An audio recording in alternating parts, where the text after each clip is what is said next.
Congress party జెండాను తమ రక్తాన్ని చెమటగా మార్చి భుజాలు కాయలు రాసిన జెండాను వదలకుండా అవసరమైతే తమ ఊపిరి వదిలేందుకు కానీ జెండాను వదలకుండా పోసిన ప్రాణ సమానులైన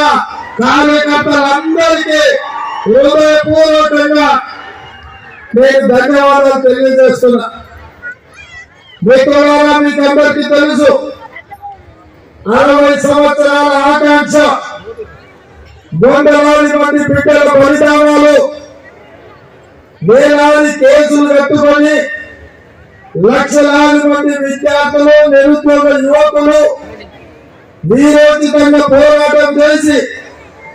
ఆ పోరాటానికి స్ఫూర్తి ఈ నిర్మల్ ప్రాంతం